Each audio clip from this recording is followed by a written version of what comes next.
officially. So welcome everyone. I am Sarah Miller, as I mentioned, the Executive Director of Tiny Earth. And in the past 5 or 6 weeks, each of us has had to navigate things we never imagined we would have to face during this COVID-19 pandemic. We, of course, are resilient people, and so are our students. But these times are testing us, and they're stretching our students thin. Every day is bringing new challenges, which, they might pass in a couple hours and you feel better, or some things are forever changing who we are and how we behave in the world and how we think about things. So no matter who you are or how strong you are, these challenges are stressful, and in many cases, they're stressful for us and they're stressful for our students, and they can be traumatic. So in today's session, we're going to explore exactly that, what it means to be teaching or learning during a time of trauma. And we're lucky to have with us Dr. Enid Gonzalez-Orta, who will lead us through a session about this timely and relevant topic of trauma-informed teaching. A little about Enid: she's a professor of biological sciences at California State University at Sacramento, and she's the director of the Science Educational Equity Program there. She's been a Tiny Earth partner instructor. I hope you all know, we call you TEPIs, the Tiny Earth partner instructors. And she has been a TEPI since 2018. And as of this year, she's also become one of our very few certified Tiny Earth trainers. And she was all prepared to lead the Tiny Earth, the TEPI training this summer at Sac State. But of course, we will not be hosting a face-to-face training this summer, and we are figuring out what that new paradigm looks like. More on that in other webinars. And with that, I will turn it over to Dr. Gonzalez-Orta to lead us through today's session. Enid? Well, thank you, Sarah. So I want to thank you all for being here today. This is a new topic to me, and so I wanted to kind of share with you a little bit about why I'm doing this kind of work and why I wanted to share it with you. And so I wanted to first give you a roadmap of today's discussion or webinar. And the first is what my motivation was in learning more about trauma-informed learning. And then I'm going to give you a very brief background on trauma-informed learning, teaching and learning. So this is not my area of study. However, it's something that really interested me during this time. And I'll let you know a little bit about that. I'm going to tell you a little bit about what I've learned about my own students and the situations that we're in here in California, and what I shared with my students about learning through trauma. And so by the end of today, I hope to give you some resources. These slides will be made available to you, and I hope that you can adapt them for your use, or at least be able to kind of put an anchor to maybe some of what you're feeling. I think a lot of what the students feel is very similar to what we're feeling right now as well. So, sorry, I have to use my notes. So just a little bit about where I'm at. So I'm at Sacramento State, or California State University, Sacramento. And this is the bridge that I walk to campus on every day. Well, not now, I'm at my house. But this is the Guy West Bridge.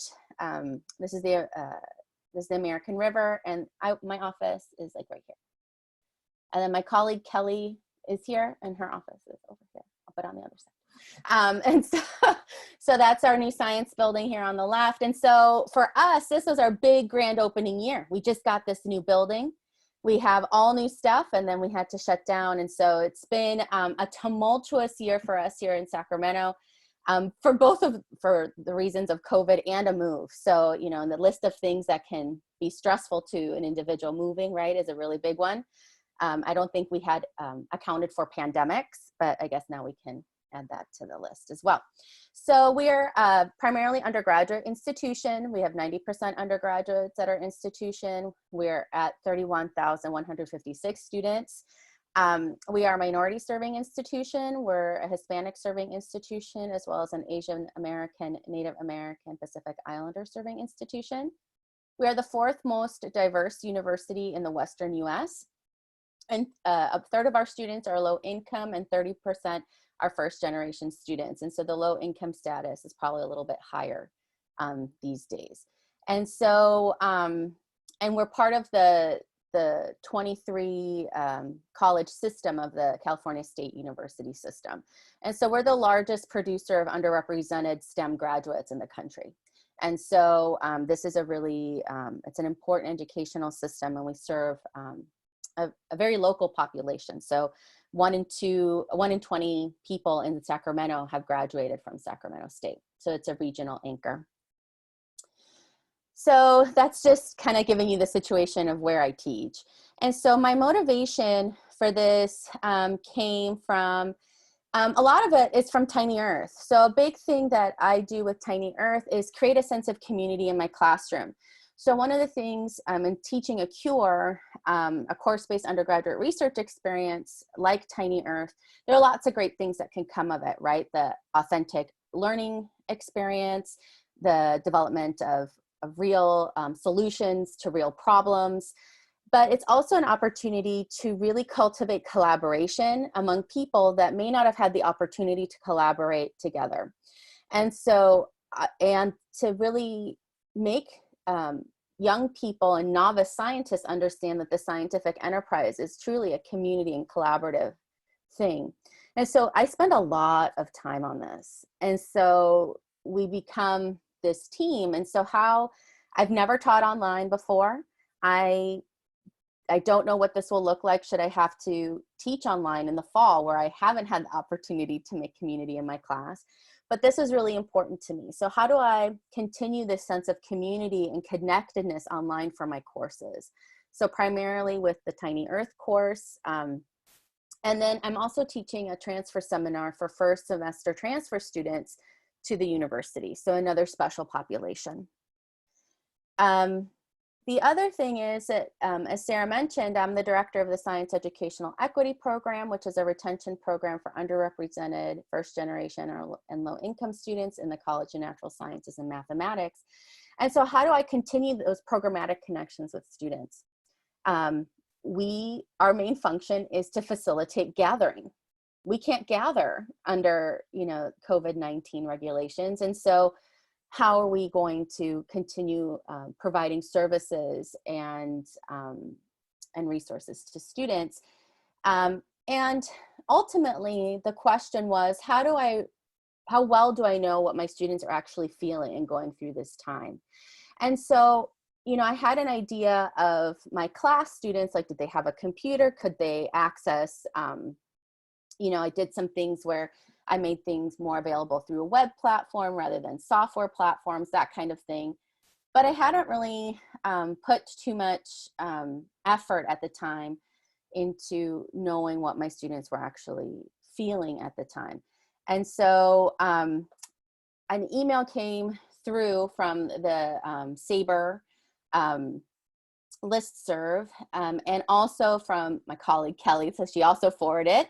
And I was like, well, this is a sign. I've gotten this twice, and this is something that's really been on my mind. And Dr. Mays Ahmad from Pima Community College has been hosting these webinars on how to help students recognize and mitigate stress and trauma. And so she is a neurophysiologist by training. She runs the Center for Teaching and Learning, their equivalent of that at Pima Community College. And this is what she's really interested in. And so what I learned from going to this webinar, where one, she has made everything completely available to everyone. And she has told us that we can forward this information to folks. But it really opened up my worldview as to how to be able to connect with my students during this time. And I'm just gonna put this out there. For me, having to navigate these types of situations, I think a lot of us are new to that. And some of us may feel more comfortable than others engaging in this type of work. And what I will say is that the framework that I was given through this webinar made it more comfortable for me to be able to have these difficult conversations with my students and to have to do that. So so just transitioning over to what is trauma-informed teaching, it really comes from the literature in the medical community in terms of trauma-informed care. And it really has a variety of different tenets, and these are some tenets here, in which we are trying to, with a patient or with a student or someone that we're educating, we want to connect, form those relationships. We want to respect and inform, so we want to engage in choice and collaboration.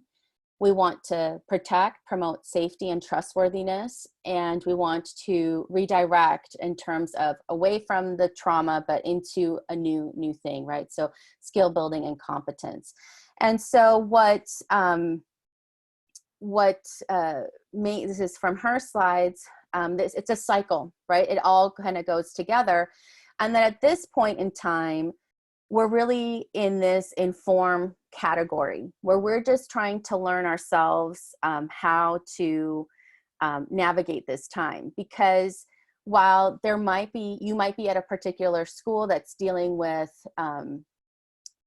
populations that may have additional struggles at this time, maybe like the institution that I'm in, we have a lot of primarily low-income students that are primary caregivers for their household, essential workers, so people who still have to go to work, that work in healthcare, go to the grocery store.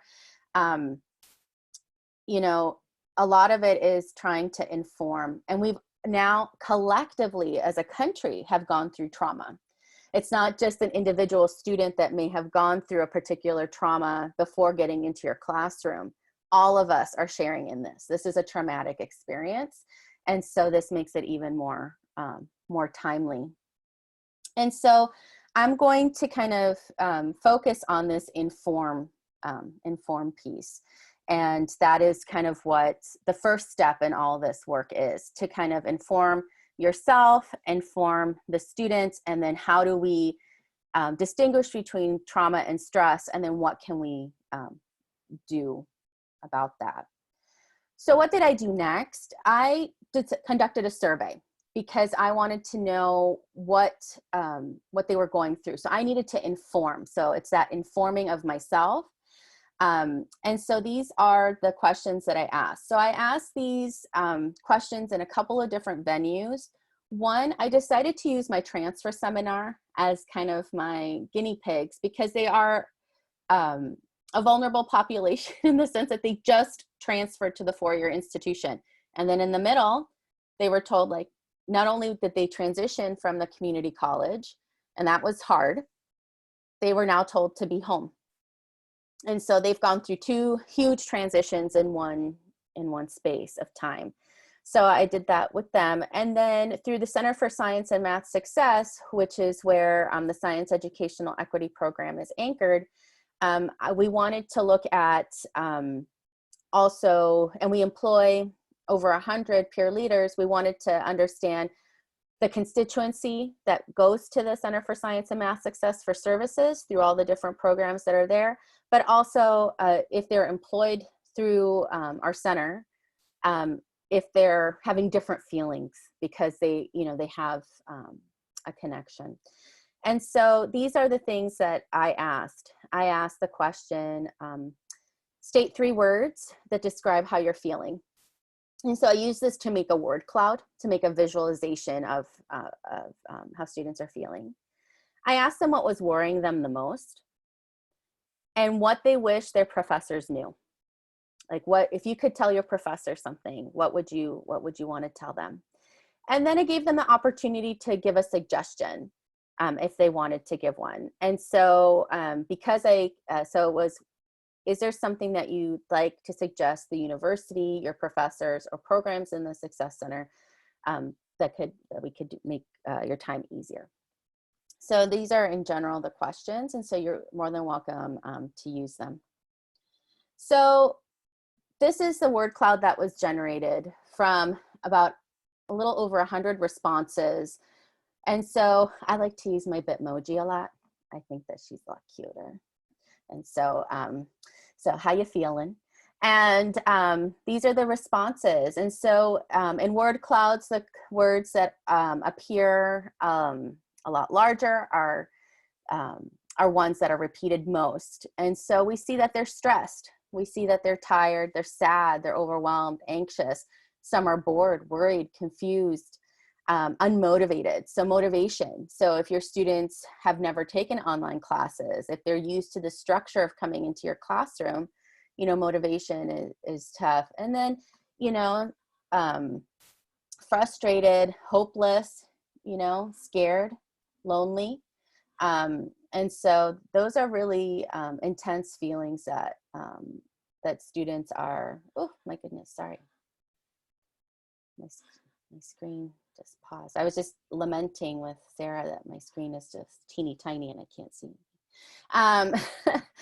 So I showed this to the students, so it gave me an idea of how students were doing, but it also provided the students information about themselves that, look, we're all in this together. And I think that if we were to give this survey to faculty, that we would see stressed, overwhelmed, sad, tired,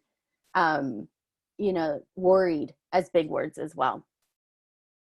So that's, and then this is just a small sampling of responses of what worries me the most. Passing my classes and making meaningful connections. My chemistry grade, no job. Average Sac State student works over 25 hours a week. And so whether my workplace will be able to open, the fact that I need to stay indoors and that's going to affect my depression, and so I don't know what I'm going to do with that. Mental health, that classes are not going to return in the fall. So those are, and then COVID-19. So those are just a few, but those are kind of iterated in different ways. Additional responses are about their family, taking care of them, and things like that. And things I wish my professors knew. I really do care about my classes. They want us to know this, and this you see a lot. Like, I care, but it's hard for me to be motivated when I'm at home. And it could be, for example, this particular student with mental health, but it could be that they're the primary caregiver for their siblings. So I often have students in my class, and we have a shared group chat through GroupMe, and the student shared a picture. This is how I go to lecture, and she has her little brother like sprawled on top of her, because that's what her role is in her family. Lack of confidence, distractions at home make it stressful.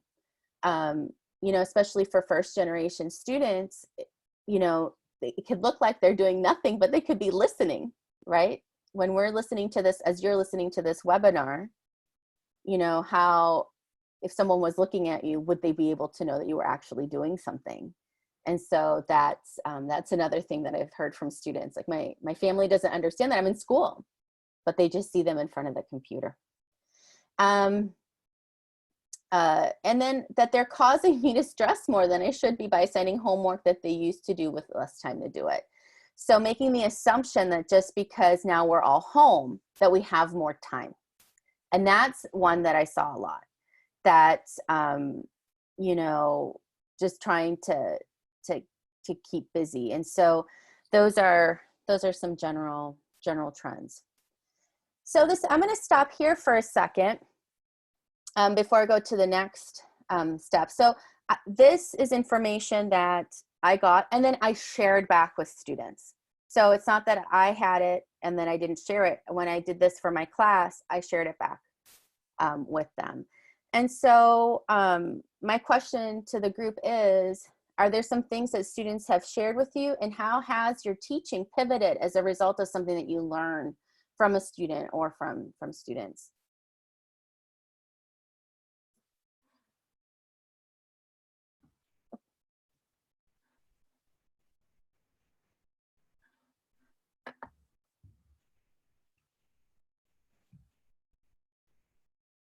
Folks can enter questions in the chat, or you can raise your hand, and your microphone is now self-unmutable.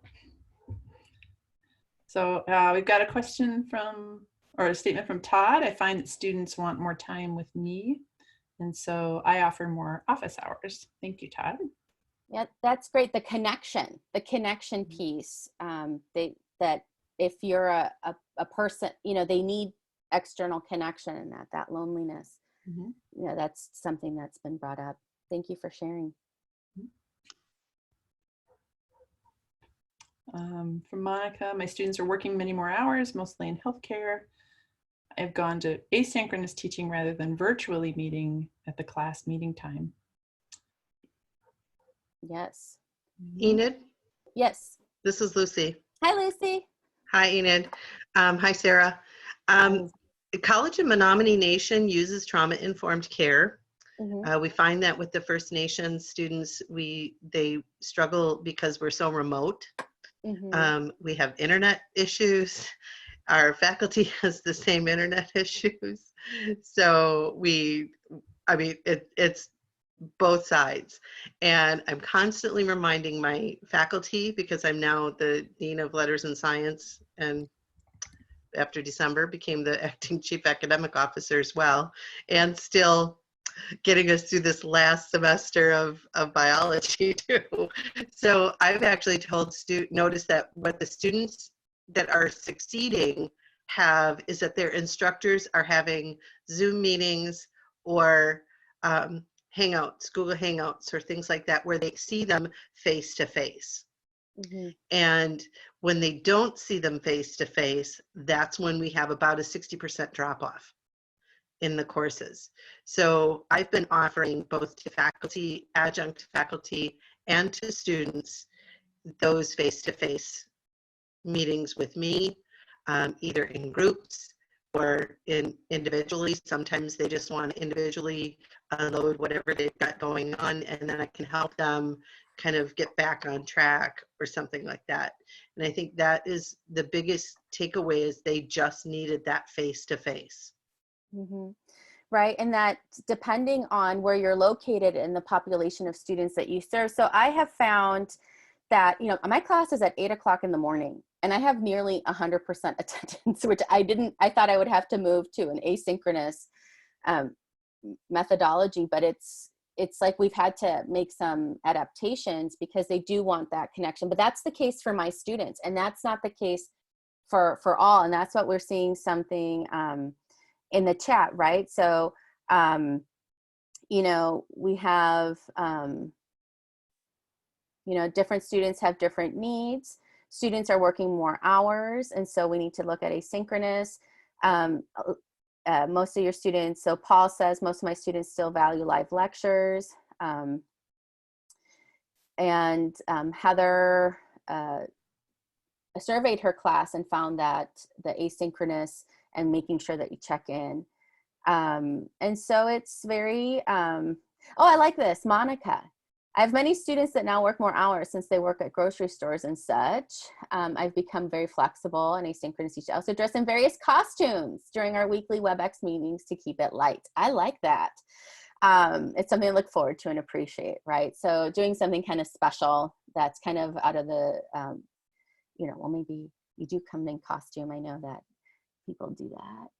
The students are struggling to manage their schedules and create new strategies.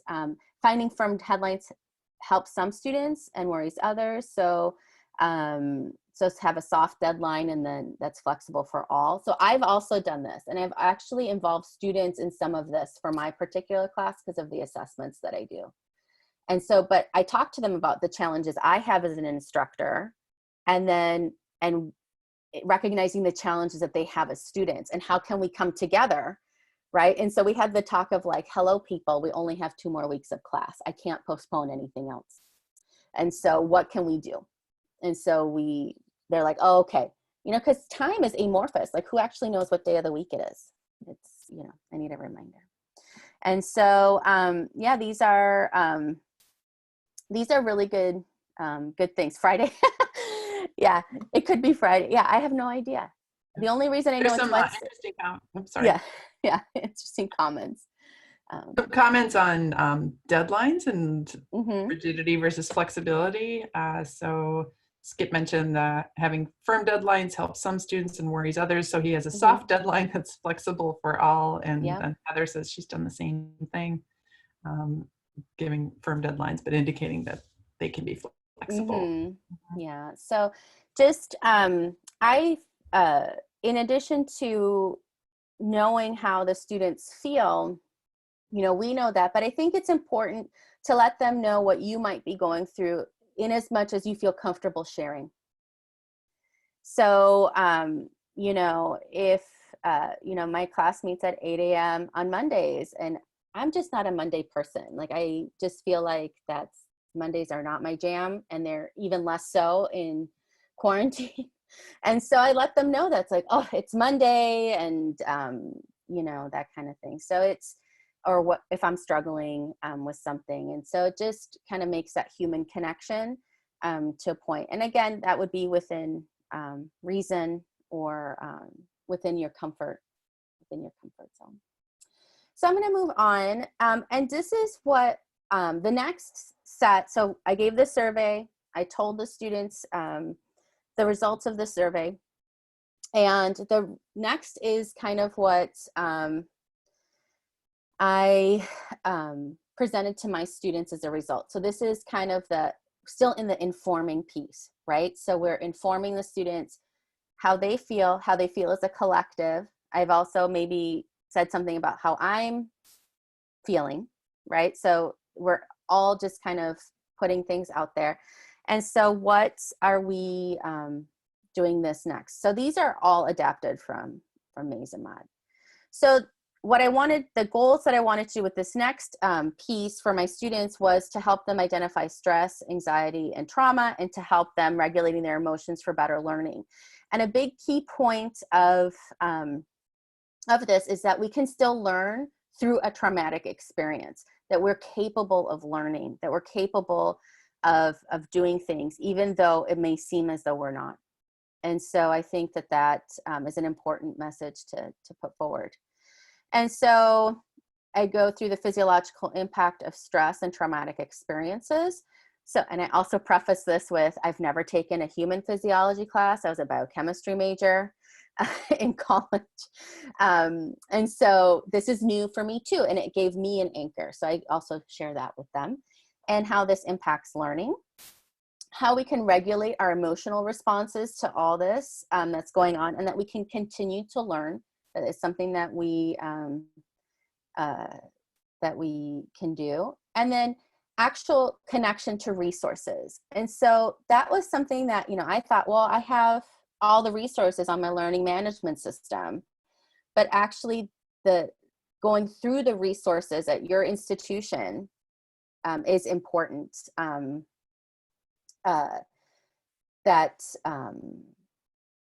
Is important. So for me, it's the resources at Sacramento State. So we go through the parts of the brain. So we talk about the hypothalamus, amygdala, hippocampus, and frontal cortex. And then tell a little bit about what they do in terms of regulating our hormones, the amygdala helping us process fear, and the hippocampus learning and remember, with the frontal cortex helping us make good decisions, pay attention, and learn. And so with this, it's to iterate that, we're always in, thinking and reasoning and feeling, right? So it just depends as we are going through things. And right now, we've been in this cycle of quarantine and teaching online for a little bit. So when I gave this seminar a couple weeks ago, this may have been a lot more heightened. But as we kind of sunset on the semester and we may have to redo this again, this might all be brought up again, or different things may be happening. And so just talking about our emotions and memory. And so just remembering or telling the students that we feel things first before we assign meaning to them. And that happens for all of us. And so when we're stressed, our limbic system really kind of goes into overdrive before we can kind of have this rational brain. So we're trying to inform our rational brain in order to make rational decisions and to be able to mitigate the emotional response. So when we lack information and are uncertain, just like I said, our brains shift to the limbic system. And so this is where information is power. And so we want to be able to inform the students how to kind of shift, make this shift. This is a physiological change that they're going through, and that it's not just something that they're going through alone, that our bodies do this, right? And so good information is critical to reasoning. And so distinguishing versus stress and trauma. So what is stress? We can have lots of stresses in our life, and some of the stresses can be good, right? So if you are training for a marathon, if you are, going toward a particular goal, there's stresses involved in that. And it could be beneficial, or it could be harmful, right? We could have harmful stresses, and we have all experienced these types of stresses. But trauma is different in that trauma is negative, and it's always a negative, stressful event. So trauma is always stressful, but stress is not always traumatic. And so that's important to understand. That's where this traumatic stress comes from. That not only are we stressed out, but we're going through this in this environment. So that's where that term comes from. So we want to, with trauma, it's our instinct to survive that kind of takes over. And so regardless of what we know, so we want to be able to shift this a little bit, and we need to have our instructors and ourselves be able to do this. So the next section I'm going to go through a little bit fast. I want to be conscious of time and be able to move forward to some discussion. But the next few slides are about how our bodies respond to trauma, right? And so we have a trauma, stress hormones are elicited, and then we have our fight or flight response or freeze response. And so this is what initially, right, that we're going through. We really don't know what to do. And so this is what, telling the students and reminding ourselves, right? So even if we knew this before, reminding ourselves that this is what we're going through. And so we're trying to, our bodies are telling us these things. We might be in a state of high alert. We might not be able to think clearly, extreme thoughts, hypervigilance. We are anxious, and we might be a little bit more intense. And this is kind of what might be happening is that that is happening with us is that the stress elicits these different responses that can lead to these outputs, right? So my students have mentioned to me, some of that work with me, that their sleep schedules are all off, that they're sleeping, that's something that's really hard for them. Brain fog, memory issues, neurologic dysfunction, right? So like even me, can't remember the day of the week. I have to make a schedule every day. I post a schedule on my door. I only live with my husband and my cat, so there's no one that really needs to look at my schedule but me, but it helps me remember, right? So it's interesting how this all works. And so this trauma, what we're all going through, impairs all of these things, our ability to make decisions, learn, and remember. And so how are we, it affects all of us. And then students in this heightened situation where they're in multiple classes, multiple instructors, plus this other, so it's not just us individually that they're trying to meet expectations with. They're trying to meet the expectations of multiple people that are going through this in multiple different ways. And so it's, and then us as instructors, each individual student, as was mentioned in the chat, has different needs. And so how do we meet our own needs and meet the needs of the students during this time? It's a really, one of those kind of wicked problems, right? So like it's a really hard one. And so for me, having information like this has been really useful because it's like, oh, how I'm feeling is normal in the sense of this is what our bodies and what we're going through physiologically. This is what my students might be going through. And so how can we come together in some way? So how does trauma affect your learning? So these are the types of things I just went through. These are things that students might be struggling with. Keeping track of the changes in your class, right? Because we as instructors are learning too what works, what doesn't work. So we're making changes, making decisions about learning. So what classes to stay in, what classes to not, being motivated, prioritizing assignments, might be having trouble engaging with classmates or the subject if you are used to that, managing your time, and then just not quitting, not giving up. And so that those are things that the students might be struggling with. And I would argue that I'm struggling with those things as well. And that to remind them that these are all normal reactions to an abnormal situation. You know, we none of us have gone through this. So the next part is, okay, we know what we're feeling. We know what our bodies are doing as a result of our feeling. So what are we going to do about it? So how do we regulate our emotions in order to be able to learn? So the first thing is to recognize the discomfort. So if you were observing yourself, what would that look like? You know, so kind of really reflecting, and then investigate why you might be doing those things, wonder what's going on. And so it's important to pass no judgment and to listen to your body, thoughts, and behaviors. So you might be sleepy, you might be tense, getting out of bed might be tough, and what's going on, and how can, you know, we change this if we can. And then understanding that this is a normal, typical reactions of the day, because your brain thinks that you're under threat. And so why are you afraid, right? And so for every one of us, this is going to be different. Why are we afraid? So our students might be lonely. We might be lonely. Financial insecurity, loss, right? The loss of community in the classroom. That's what I was concerned with, right? I made this community, we're really close, and now how do I continue that? Worrying about others, right? So my family is scattered across the country. I don't have any close family nearby. So what is going on in their respective states?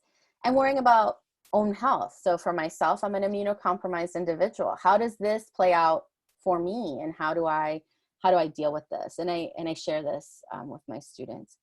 And so how can we mitigate our response? So we need to negotiate with ourselves. So what are we going to do to kind of switch how we're acting to be acting more rationally than emotionally? And so we need to kind of switch to learning that we are under stress, but that may not be under immediate threat, and activate your parasympathetic nervous system and self-care. So this is where I would talk to the students about how that even though we are going through all of this, that we can continue to learn. And that it's not just learning about what's going on in our classrooms, that we have the ability to learn about ourselves during this time, right? That we have the ability to learn about the world during this time. We have the ability to learn about science during this time, even if it's not in our particular classes, and that we still have, that we're capable of doing that. And so, you know, giving some suggestions as to what that is. And so for me, I've been, so I use the app GroupMe to engage with students. So before, you know, I always say I have like a spidey sense. I'm like, oh man, this campus is going to shut down. So I told the students, I'm like, I'm going to start a GroupMe before we shut down. And so you can text, and people can do it on the web or on their phone, and it's without sharing phone numbers. And so I send them funny things from time to time that have nothing to do with class. And so this dog was bad-mouthing cats. And so my cats are my TAs for the class. They have their own TA page on the LMS. And so I was telling them about this funny dog that was saying something offensive about cats. And so, you know, so that's how I just an example of what I do to kind of laugh and regulate my emotional responses. And like I said, everyone is going to be different. And then how do we, what does self-care? Yeah, so I see that folks are writing here. So yeah, those are really good ideas. So in the chat, so just for fun at the beginning of the module, Heather was saying, and then Holly using GroupMe with high school students, you could do polls in it as well. So things that we could do to regulate our self-care. So of course my Bitmoji makes it into the background. I enjoy reading and I enjoy being with my cats. So I put that there. For some people, it's reducing news consumption, working on your sleep hygiene, eating good foods that are going to give you nutrients, thinking about nourishing yourself, making yourself strong, and just things like hygiene, like showering, that we're still, you know, things are still moving forward and that we need to do that. And then after self-care, you know, I asked them what are some strategies that are working for them. So some of them were talking about, well, I keep a schedule. So I showed them my schedule. Some of them said, you know, I've been enjoying watching funny videos. I have a student who started their own Women in STEM and YouTube, right? So some folks are using this as a creative outlet and some, you know, just taking it day by day. So this would be a good thing to ask your students. And then how can we continue to learn? One, distract and reactivate. Occupy your thoughts with something else. What matters to you right now, right? And what we all made the decision to become educators, and we all made the decision of students who are in your classroom to be there to learn that particular subject. So what are you excited about? You know, what is one thing that you're still excited about learning? And thinking about what you can control in your environment, and then looking at the things that are still beautiful out in the world. And what the last piece, and this was really important to my students, is imagine the future with you in it, and reminding students and reminding ourselves that there is going to be a future. It is going to look different. It is going to be different, but that this will happen. And so how can we contribute to that world in this particular time and space? And it could be something small. It doesn't have to be like you do this grandiose thing, but that imagining the future with us in it is an important piece. And so that is, that's a really big piece. And then this is what I did, and this is what the last piece, right? So we've just talked, I've finished this talk with my students. You know, this can bring up a lot of different things for students and for us, you know, being able to connect to resources on campus. And so our institution, and I'm sure yours as well, has bombarded the students with emails, right? And it's so difficult for them to really extract what is in those emails, what is really useful. And so to be that navigator. And so I just put this slide up, but I also put the state of California. So we live in the capital. And so the state of California, what resources do they have for individuals? So they could share that with their families who may not be students and things. And so just to kind of dissect them. And even though I had these on my website already, just showing them what they actually were and kind of going, I mean, I didn't click through the links, but I was like, this is what this is for. If you're having this issue or something like this, you click here, right? And so, you know, and just things I hadn't, you know, sometimes I just take for granted. And the big one for me was access to showers for students that may be homeless or home insecure, that are, you know, may have been doing some couch surfing, like how, and how to do that safely. So there's a schedule, so you could sign up for showers. And so that's something that in everything that I was thinking, you know, moving my 6 hours of Tiny Earth Lab and stuff like that, something as fundamental as hygiene and need. And so it was, you know, I also learned a lot as well. So I gave a survey to my students, and these are some of the responses that they gave after the presentation. And, you know, I just put all their answers on, but I think they overall, the message is that they appreciated me understanding that they're human beings. And I think that's especially true for us who teach STEM courses. I will be the first one to say that I know for me, as time has gone on, I mean, yes, the science and the scientific principles are extremely important, but the human aspect of working with people and being vulnerable and being authentic with students and going into these topics that I'm not as comfortable with. Like, I don't know if I would have been able to do this a few years ago, but I felt very strongly that I had to kind of, even if I was bumbling around, I just thought it was really important. And so I guess what I want to say is that this is not something that I would ordinarily feel comfortable doing, but I felt that during this time, and I think I've been thinking about doing something about the future and being audacious about it. And this was as a result of the webinar, right? So as a result of what Maze said here, imagine the future and it be courageous and audacious. This was, I guess, my way of doing that in this time for this particular situation. And so kind of stepping out of my comfort zone. So I wanted to be sure that I wasn't giving you the impression that this is like my wheelhouse. So this is the end of what I had prepared, but I wanted to tell you this, and this will be available for you, is that Dr. Maze Ahmad will be giving another webinar. And so it's using CDC framework to discuss trauma-informed pedagogy. So this was really from a student point of view, kind of cursory. And so this is really important. And so you can register at the tiny URL.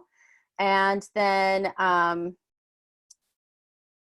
some interesting reads from Inside Higher Ed, Hope Matters from Maze Ahmad, and then just looking at some trauma-informed educational practice, just kind of just an article to get you started on that. And with that, I can take questions. We have about 5 minutes or so, so yeah.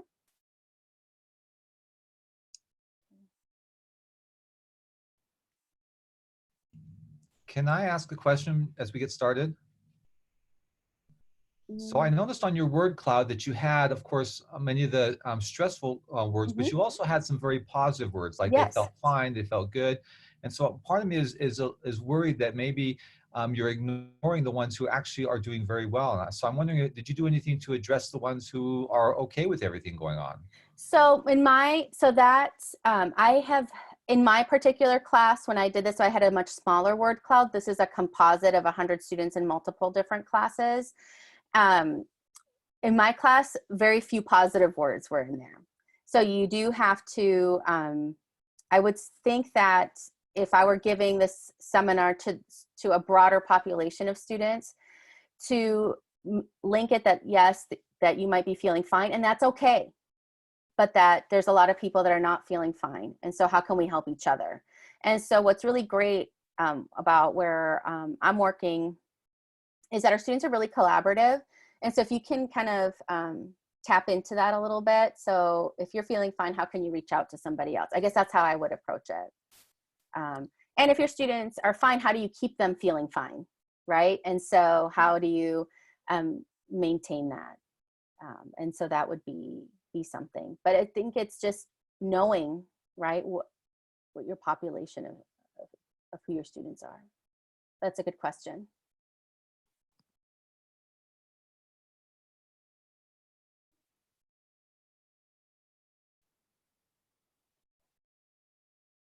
Anyone else?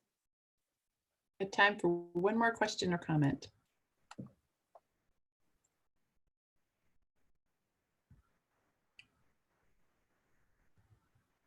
How do folks think they'll use this?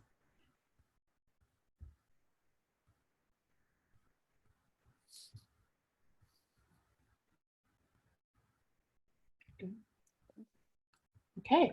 I think for me, just personally, I'm really grateful, Enid. Thank you. Just for sense of handling everything that's going on. But I've started getting some emails from students because they're supposed to have like an end of semester project, and then we're doing a take-home final.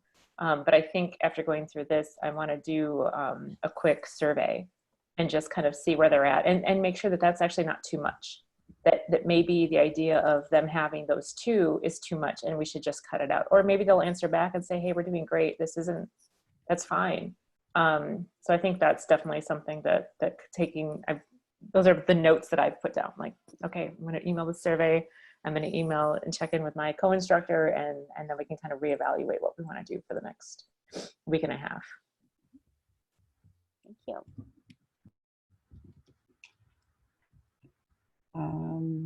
Todd's got a comment here. Sometimes I focus so much on when I'm preparing for lecture that I forget their emotions are at a different level, and they may not be ready for me to forward in content.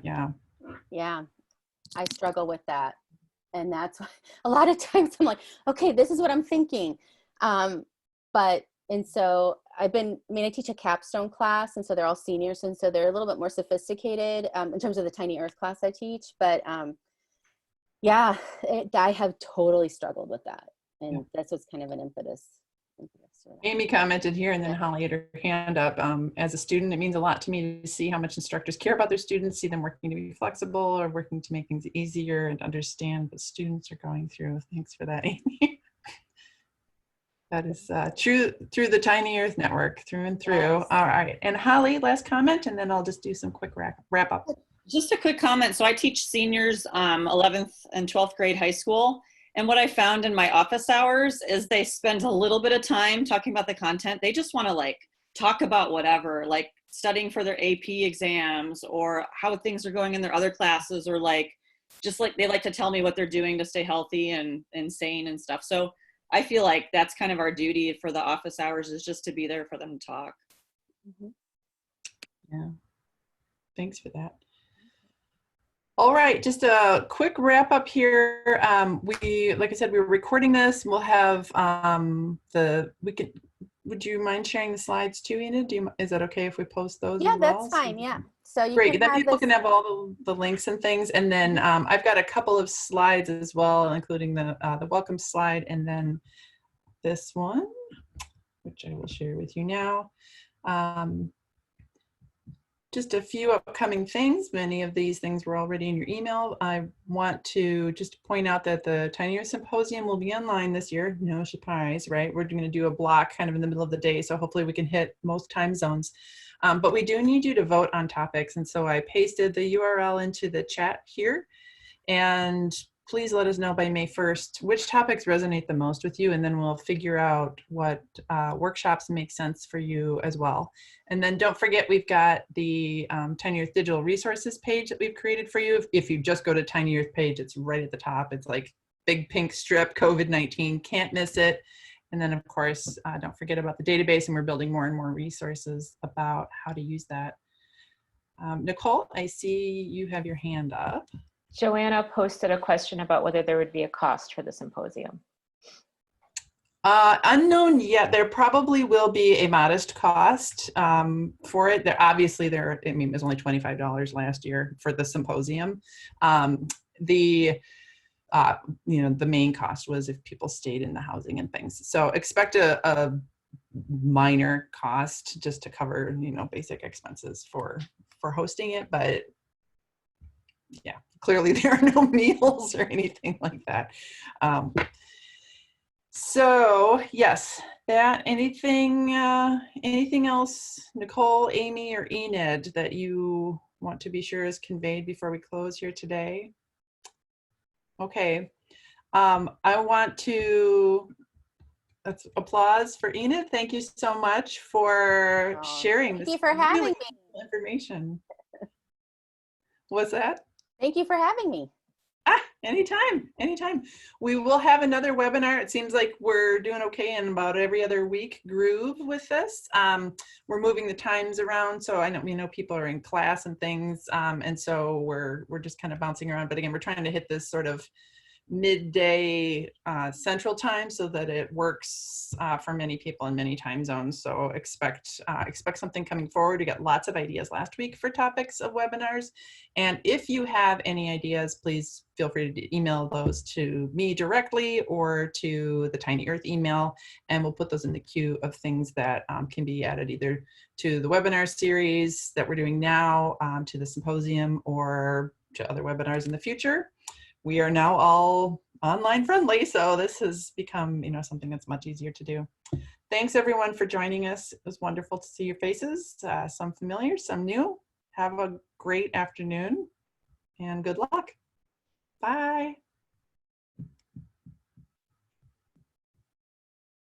Thanks, Enid.